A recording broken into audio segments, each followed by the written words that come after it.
The wind howled across the frozen valley as Zyrene dropped to her knees in the snow. Her fingers trembled as she touched the small grave in front of her. The soil was still soft. Someone had dug it recently. A simple wooden marker stood at the head of the mound with no name, just a strange mark carved deep into the surface. She stared at it, heart pounding. That mark didn't belong to her people. It was human. Zyrene's breath caught in her throat. Her son Raju had vanished during the last battle 5 months ago. The humans had raided their village at night, and in the chaos she lost him. They found no body, no trail, nothing. The elders told her to accept his death. Some even mocked her for hoping, but she never stopped searching, never stopped praying, and now it was a grave. In the middle of nowhere, she touched the wooden marker again, tracing the mark. It was smooth, carefully carved, not the work of a soldier or a beast. Whoever buried her child, if this was her child, had taken time, had buried him with care. She bit her lip, eyes burning. Her voice cracked. "Raju, are you here?" There was no answer, just the wind blowing snow across the small mound. She placed her hand flat against the earth and closed her eyes in the distance between the trees. Someone was watching. Eli stood still, hidden in the shadow of the pines, holding a long-range scope in his gloved hand. His uniform was worn, his gear patched. He wasn't supposed to be here not anymore. The war had ended for him when he refused to follow an order. He didn't shoot a mother and child during a human assault. For that command labeled him a traitor, he didn't care, because that child had looked like Ra. Eli lowered the scope. From where he stood, he could see the alien woman crying by the grave. Her shoulders shook, but she didn't scream. She just wept quietly like someone too tired to beg the sky for answers anymore. He knew who she was. He had seen her face in the boy's drawings. Every time Raju picked up a piece of charcoal and scratched lines into the bunker wall, he drew her. Same long face, same soft eyes, same symbols on her clothes. The boy couldn't speak much. His throat had been burned when Eli found him, but he never stopped drawing. Raju was alive, and his mother was crying over an empty grave. Eli took a deep breath. He had buried a dummy, a weighted wrap covered in old clothes. Just in case someone ever searched, he thought it would buy him time, keep anyone away from the real hideout. But he didn't expect her to find it. She looked so broken. Eli turned away. He had to get back before Raju woke up. Zyrene wiped her eyes, forcing herself to breathe slowly. She couldn't collapse here. This grave was strange. Something about it didn't feel right. The snow around it was fresh, but the forest had seen no heavy storms in days. There were no tracks nearby, no footprints, nothing but the grave and the mark. She pulled out a small scanner from her coat and swept it over the soil. The device blinked red, recently disturbed ground, and beneath it, no body. Her breath hitched, no bones. She looked up, eyes scanning. The trees. Someone had buried something here, but not her child. Her heart started racing. Was it a trick, a warning, or a sign? Suddenly, her old communicator clipped to her belt gave a soft buzz. She hadn't used it in weeks. She tapped it, frowning. Only static. She adjusted the frequency, more static. Then, a soft, broken sound came through. "Just for a second, Mama." Zyrene froze. She tapped the device again. "Hello? Who is this? Say that again?" Silence. She held the device tight to her chest. Her eyes filled with tears again, but this time they burned with something new, hope. She stood up, staring toward the woods. Her son wasn't under this grave. The grave was a message, a sign. Someone had been protecting him, and she would find him no matter what, not far away. Inside a hidden bunker beneath a thick canopy of snow and branches, Raju sat on a rough mattress, holding a torn scarf. It smelled like his mother. Eli knelt beside him, handing him a small piece of fruit. Raju took it, but didn't eat. He pointed toward the vent, outside. Eli frowned. "She's close, isn't she?" Raju nodded and smiled, because he had seen her. And he knew his mother had found the grave, But she wouldn't stop there. She was coming, and this time she would not leave without him. The bunker was cold and quiet. A dim lantern flickered near the far wall, casting long shadows over metal shelves and rough blankets. Eli sat on a crate, sharpening a knife with slow, tired movements. His breath came out in soft clouds, and his ears stayed alert for every sound outside. Behind him, the child coughed. Eli turned fast, dropping the knife. He rushed over to the corner where Raju lay wrapped in old thermal sheets. The boy's skin, pale and marked with faint scars, was damp. With sweat, Eli placed a hand on his forehead and frowned. "Still warm," he muttered. He pulled out a vial of liquid from his bag and gently tilted it into Ryu's mouth. The boy coughed again but swallowed, clinging to Eli's wrist with small fingers. "It's okay," Eli said. "You'll feel better soon." Ryu blinked at him, eyes glowing faintly in the dark bright blue with golden flecks. The kind of eyes Eli had never seen before. Alien, but innocent. Soft, but full of strength. Eli couldn't forget the day. He found him. Months ago, during a retreat, he was ordered to burn a small structure near the battlefield. Inside, he heard a soft cry. His unit moved on, but Eli stayed behind.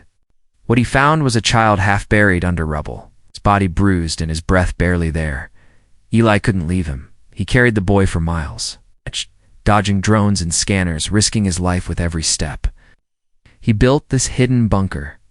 From old war supplies and abandoned gear, feeding Raju from emergency rations. Every night, he stayed awake while the boy slept, watching the stars, wondering if he had done the right thing, and every day Raju proved he had. The boy never spoke. Mooch's throat was damaged, but he tried. He smiled when Eli read him old books.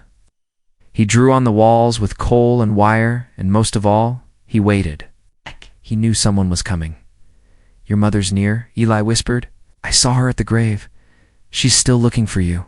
Raju didn't react right away, and slowly he reached under the blanket and pulled out a piece of metal, a broken human dog tag. On the back, he had scratched something using the tip of a knife, a symbol.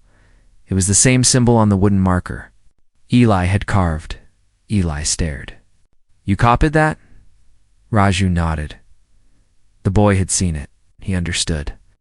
The grave wasn't to bury, it was to protect, and now it had led her here. Eli rubbed his face. He didn't know what to do next. If the mother kept moving toward this area, she would face dangers, rogue patrols, wild machines, landmines left from both sides. If he stayed hidden, she might never find them.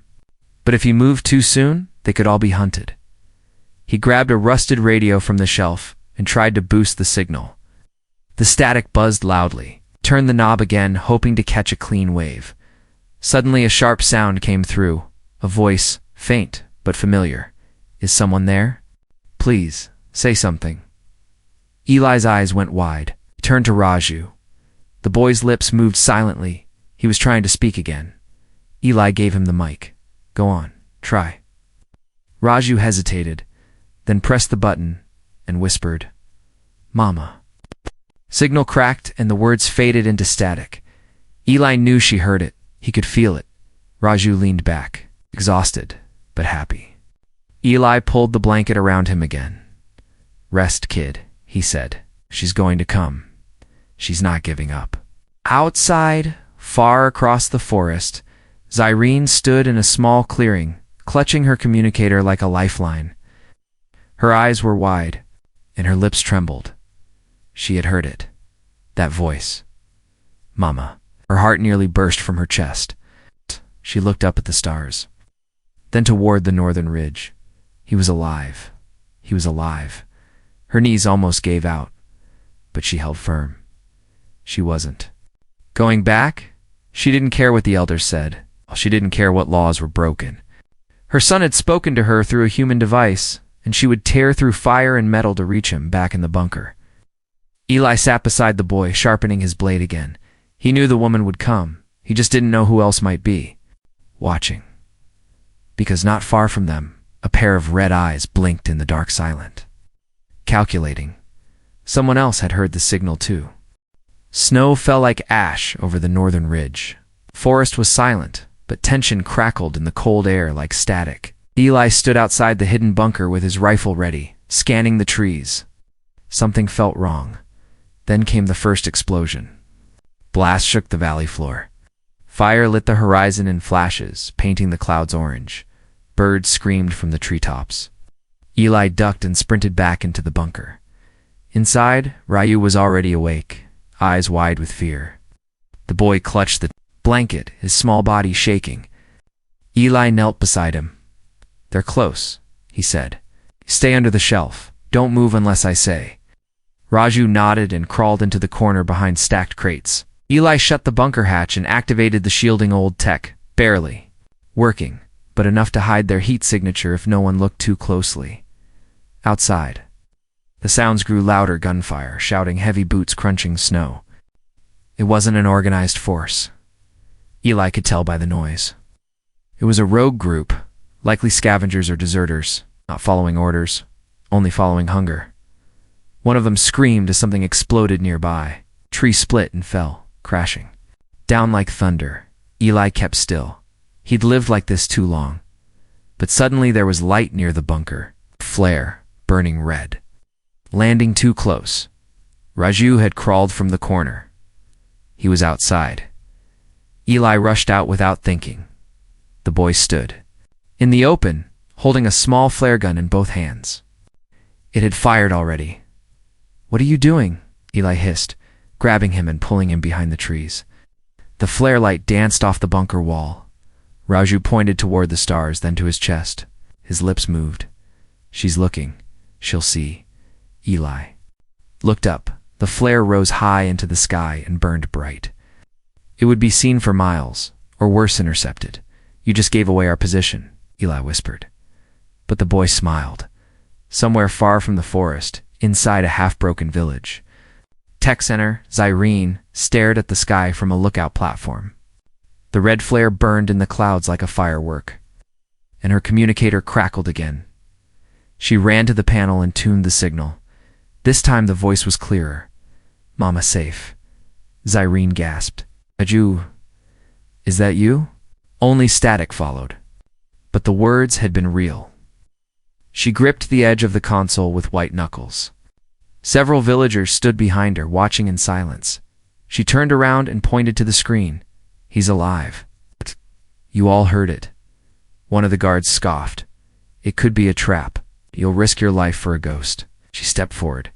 "He's not a ghost. He's my child." An old priest stepped from the crowd wearing layers of robes. He squinted at the signal log and touched the carved mark shown on the screen.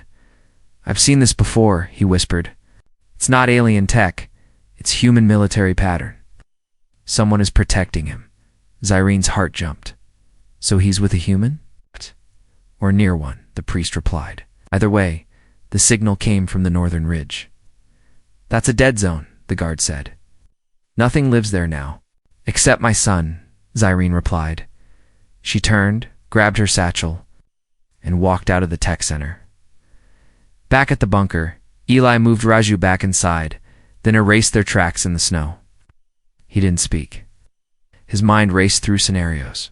What if someone else saw the flare? What if Rayu's mother didn't? Sat near the communicator and checked the logs? A message was received. Eli leaned back, heart pounding. She heard him. Raju sat on the floor, drawing with a stick of coal. His fingers moved with purpose. Lines formed on the bunker wall trees, stars aflare in the sky, and then to shapes one large, one small standing together. Eli looked at it, then at the boy. "That's her, isn't it?" Ryu nodded. "She come because of the flare?" Another nod. Eli sighed. "Let's hope we live long enough for that." He didn't tell the boy what he saw earlier: movement near the tree line. Something too careful to be a scavenger. Something watching. He would need to move soon. Far away, Zyrene packed food and a blade, kissed a small charm around her neck, and left the village under moonlight. She walked alone into the forest, guided by memory, hope, and the sound of her child's voice playing over and over in her head. She didn't know who had him. She didn't know what waited in the dark. But she knew one thing for sure. Her son was alive, and she was going to bring him home. The trees stood tall and silent as Irene stepped into the frozen forest. Snow crunched softly under her boots. She had no map, no guide, only a flickering signal in her heart and a voice still echoing in her ears. Mama, safe. She didn't tell anyone where she was going. She didn't ask for help. No one would have followed her anyway. The village saw her as broken, as someone too soft to accept loss. They had already forgotten Raju, but Zyrene had not. Her child was out there calling. To her, through human static and fire in the sky, she walked fast, cutting through cold wind and low branches. Her fingers bled from the ice. Her coat was torn near the shoulder, and she didn't stop, because something had changed. Ryu had spoken. She reached the edge of a deep valley where the snow was heavier and the sky darker. She could barely see, but her instincts guided her forward. In her satchel, she carried only a small blade, a charm blessed by her ancestors, and one dried fruit she saved from the last harvester's favorite.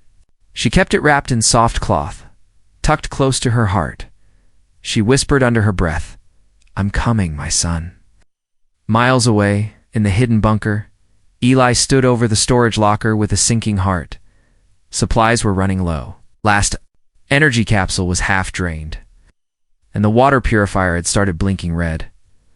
Raju sat near the wall, drawing again this time, a picture of a woman standing at the edge of a forest. In her hand, she held a bright light. Eli frowned. "That's new. Who is she?" Raju didn't speak, just smiled and tapped his chest. "Your mother?" Raju nodded. Eli stood and paced the small room. He didn't want to believe in visions or fate. But this boy always knew things before they happened.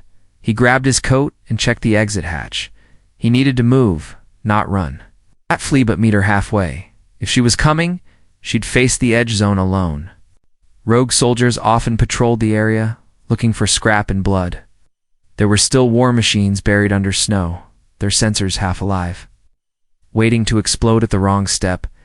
Eli couldn't let her walk into that. He turned to Raju. "I'll go ahead, scout the ridge. If anything happens, you hide." Raju reached out and grabbed his sleeve. His hand was shaking. He didn't want Eli to go alone. Eli knelt. "I'll be okay. I've done this before." Raju hesitated, then handed him a small, sharp stone. It had markings scratched into it, a sign of their bond. The boy had carved it from the same rocks that lined the bunker's wall. Eli accepted it without a word, then disappeared into the trees. Hours passed.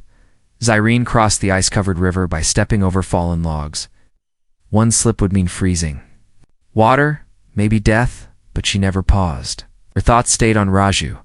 She saw his face in every flake of snow.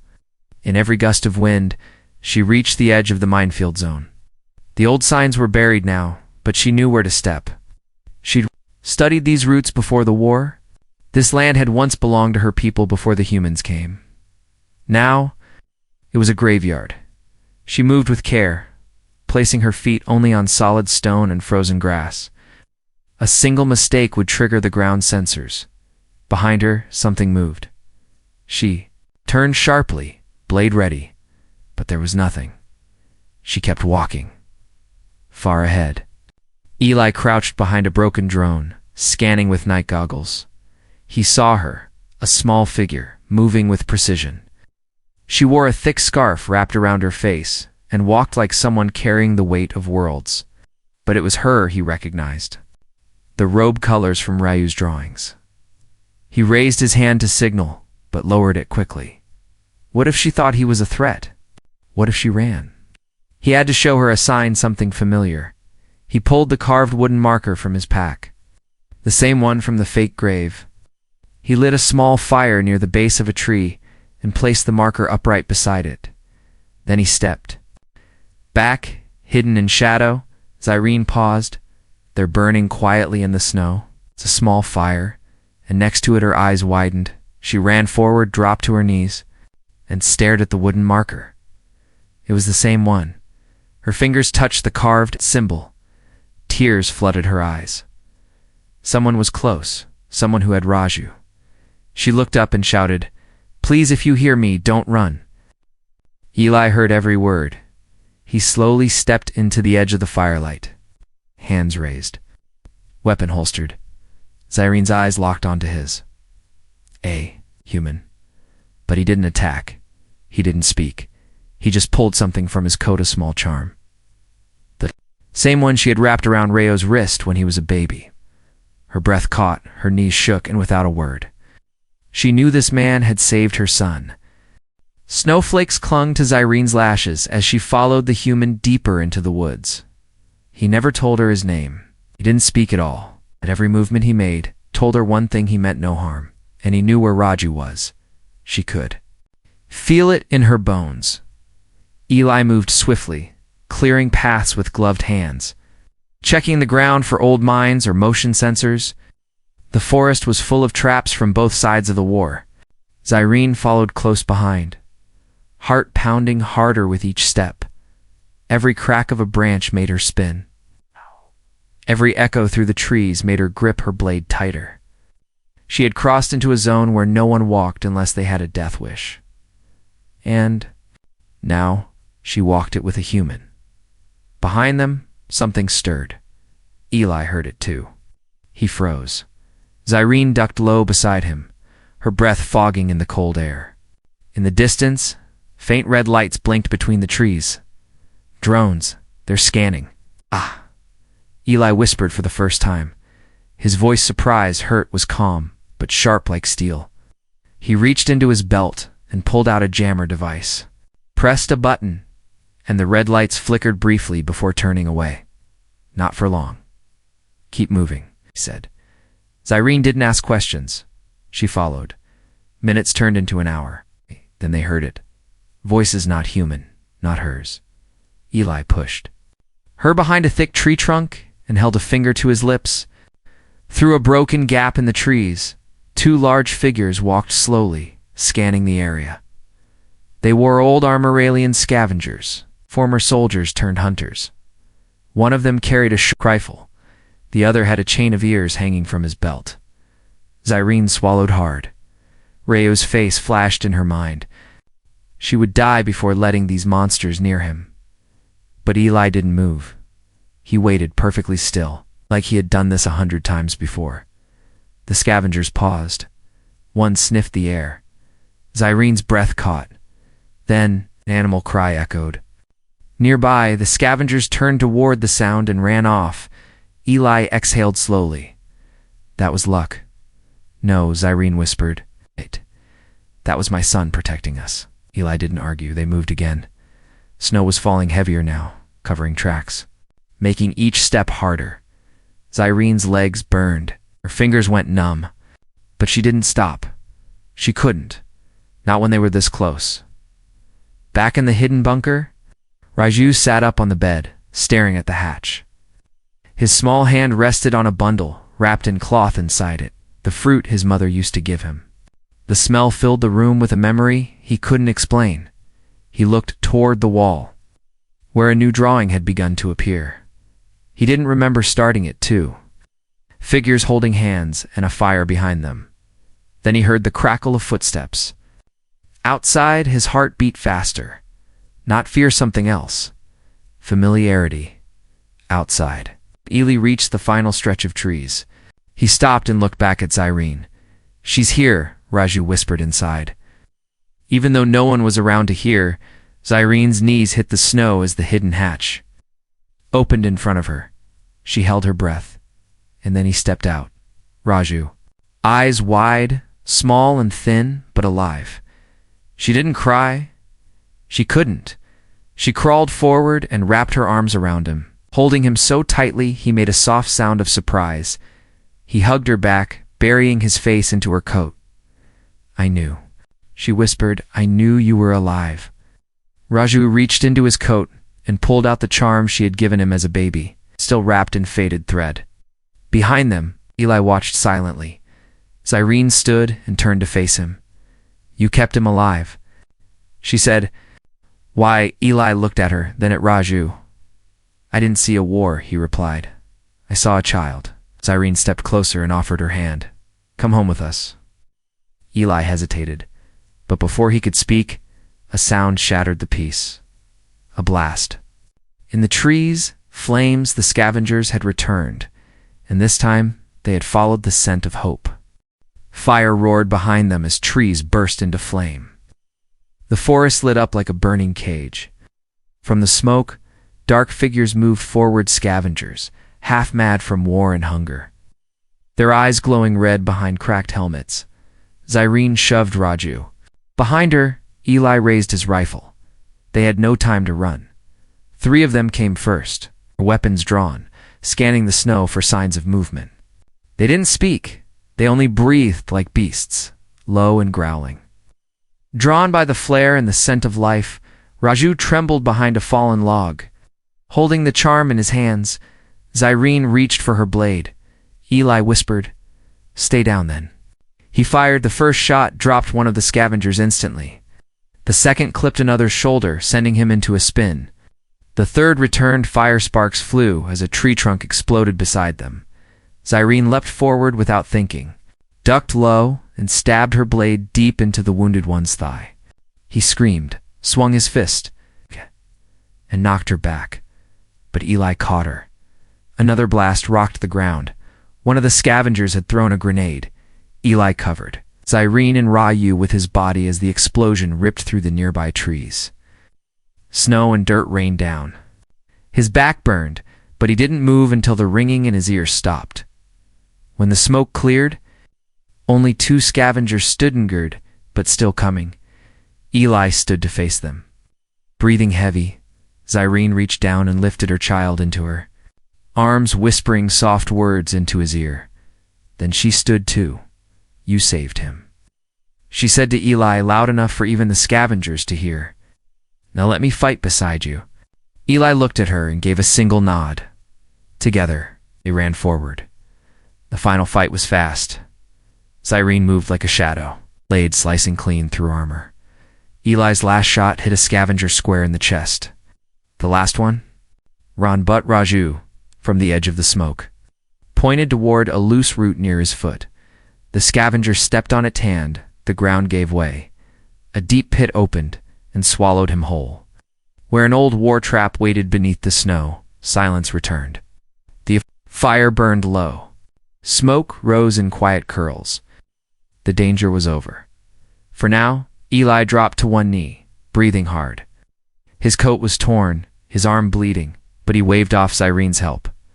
"I'm fine," he said. "It's just a scratch." Zyrene didn't believe him, but she let it go. Her son needed her more. Raju clung to her like he never wanted to let go again. His small face pressed against her chest, and his tiny hands held the charm tightly between them. "I searched every grave," she whispered, "but I never stopped hearing your voice." Raju pulled back and smiled. His voice was weak, but this time clear. "Mama." Zyrene froze. Tears filled her eyes. It was the first full word he had spoken since the war. Eli sat down nearby, watching mother and child. For the first time in a long while, something warm moved in his chest. Peace. Real peace. Zyrene turned to him. "I thought all humans were monsters. I thought the same about your people," he answered. She stepped closer. "Then we were both wrong." Eli looked away. "Most soldiers follow orders." "I didn't." "Why?" she asked. "Because he cried," Eli said, nodding toward Raju, "and I couldn't ignore it." Zyrene reached into her bag and pulled out a cloth bandage and wrapped it around Eli's injured arm with gentle hands. Raju sat beside them, watching both as protectors. The smoke above drifted away, revealing a clear sky filled with stars. Zyrene looked up and whispered, "We're not going back to the village." Eli raised an eyebrow. "Why not?" "Because they buried him too," she said. "They gave up before they even looked." Eli stood slowly, pain in his muscles, but calm in his voice. "So where do we go?" She looked at her son. Raju was drawing again in the snow, a house with 3 figures standing in front of it. She smiled. "Wherever he leads us." In the sky above, a drone passed, silent and watching but didn't fire. It scanned the scene, registered no threat, and moved on. For the first time in years, the war machine did not attack, and beneath the stars, a mother, a soldier, and a child stood together not as enemies, not as survivors, but as something new. A family. The snow had stopped falling, the fire had died out, and in the stillness of early morning, 3 figures walked together across the empty forest: a human soldier, an alien mother, and a small child who had once been buried by the world and forgotten. But not anymore. Eli walked with a limp, one hand pressed to his wrapped arm, the other gripping a long branch for balance. Zyrene walked beside him, eyes scanning the horizon, her son held close against her back in a makeshift sling. Raju had fallen asleep against her, exhausted but safe. Safe for the first time since the war began. They were heading toward the ruins of a neutral outpost. Eli remembered from his service. It had been abandoned years ago, but he believed there might still be shelter, food supplies, even communications, and they needed all 3. The journey was slow. Every sound in the trees made them pause. Every shadow in the snow reminded them that peace was still fragile, but they moved forward, because they had something stronger than fear now. They had each other. They reached the outpost just before sunset. It was hidden under a rock ledge, covered in frost and vines, but the entrance still responded to Eli's old military chip. The doors groaned open. Dust and silence greeted them. Inside, Zyrene gently laid Ryu on a padded bench and covered him. With Eli's coat, she touched his forehead. The fever was gone. His breathing was calm. Eli activated the console on the wall. The system blinked weakly, then lit up. Typed in a simple message on the old transmission panel. Civilian child. Rescued. Not a threat. Do not engage. Coordinates attached. He didn't know who would see it. Maybe someone would ignore it. Maybe someone would care, but he had to try. Zyrene sat across from him. She watched his hands, his face, the way his eyes had changed since the moment she met him.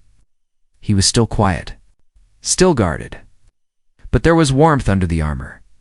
He called you Papa while he slept, she said softly. Eli looked down. I'm not, he answered. She smiled gently. He doesn't care. Eli couldn't reply, because part of him didn't want to say no. That night, they ate quietly old ration packs for Eli, dried roots and fruit paste for Zyrene and Ryu. No one said much. The silence between them was not empty. It was healing. Later, Eli sat outside the bunker, looking up at the stars. Zyrene joined him. He never stopped drawing me, she said. Even when he was hurt, he remembered my face better than I remembered my own. He remembered your heart, Eli said. She looked at him. And what about you? What made you stop being a soldier?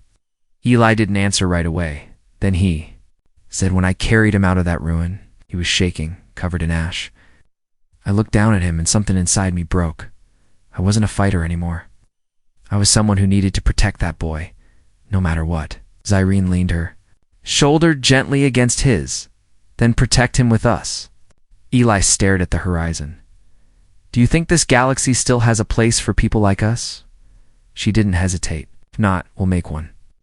Inside, Raju woke and stepped outside, sleepy-eyed and barefoot. He walked to them, took Eli's hand in one, his mother's in the other, and pointed to the stars. Home, he said.